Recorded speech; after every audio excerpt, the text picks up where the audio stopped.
Anurag Sharma bureau chief हमारे साथ जुड़े हैं और ज्यादा जानकारी के लिए। अनुराग, अब एप्पल इंपोर्ट ड्यूटी का मुद्दा भी गूंजेगा।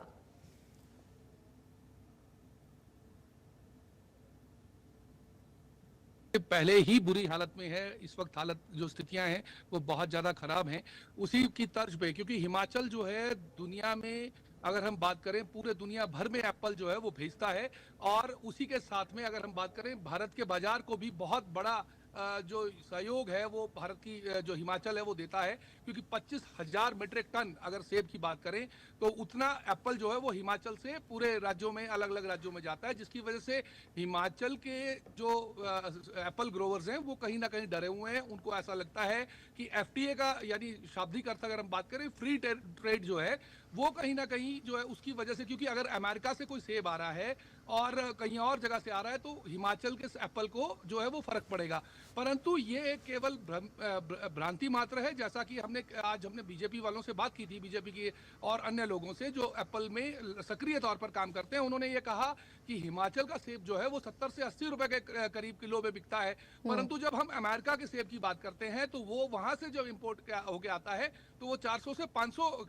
रुपए किलो, क्योंकि उनका 4 यूरो या $4 के अगर हम तौर पे बात करें तो 400 से 500 डॉलर के करीब, मतलब 400 से 500 रुपए के करीब का जो उनका एप्पल पड़ता है, तो कंपैरिजन कोई नहीं है। इसलिए इंडिया के जो एप्पल ग्रोवर्स हैं उनको कोई फर्क पड़ने वाला है नहीं हालांकि, परंतु जिस तरह की स्थितियां दिख रही हैं लोगों में भय होना बिल्कुल जायज है। सरकार भी इसको लेकर कहीं ना कहीं चिंतित दिख रही थी, इसीलिए उन्होंने ये मुद्दा जो है वो पहला अपने इस विधानसभा में इसमें डाला है कि ताकि कुछ ऐसी नीतियां और ऐसे कुछ स्टेप्स ले सके जिससे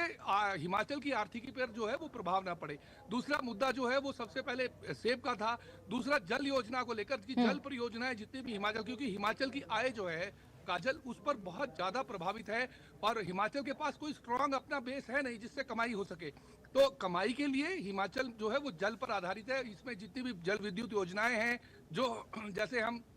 एनजेपीसी की बात करते हैं, सतलुज डैम बोलते हैं, भाखड़ा करते हैं, या अन्य जो जितने भी इस तरह की योजनाएं उन पर निर्भर रहता है, तो उसको भी सुदृढ़ीकरण करने के लिए और उसके साथ में उन लोगों को जो विस्थापित हो गए थे, क्योंकि भाखड़ा की अगर हम बात करें लगभग 100 साल पहले बना था, उनके विस्थापित आज तक जो है वो उनको रिहाब नहीं किया गया है, वो इधर उधर कहीं ना कहीं अपने हिसाब से रह रहे हैं, और उन लोगों को भी कहीं ना कहीं राहत पहुंचाने के लिए विधानसभा में आज जो है ये मुद्दा जो है वो बन रहा है। तीसरा है एजुकेशन के लिए अगर हम बात करें काजल, तो एजुकेशन में क्योंकि सारी चीजें एक से एक जुड़ी हुई हैं, अगर हम किसी अर्थव्यवस्था की बात करते हैं तो एक से एक हर चीज जुड़ी होती है, वैसे ही एजुकेशन भी जुड़ी हुई है। एजुकेशन में जो नया युवा वर्ग है उसको कैसे ट्रेन कर कर रोजगार में स्थापित करना, ये एक बहुत बड़ा अहम मुद्दा है, जिसकी वजह से सुखविंदर सुक्खू सरकार ये चाह रही है कि किसी तरह से भी हो वो हिमाचल की जनता को जो है वो इस तरह की एजुकेशन दे कि वो अपने आप अपने धनोपार्जन कर सकें और उनको रोजगार की तरफ को जो है वो लाया जा सके। इसके विषय में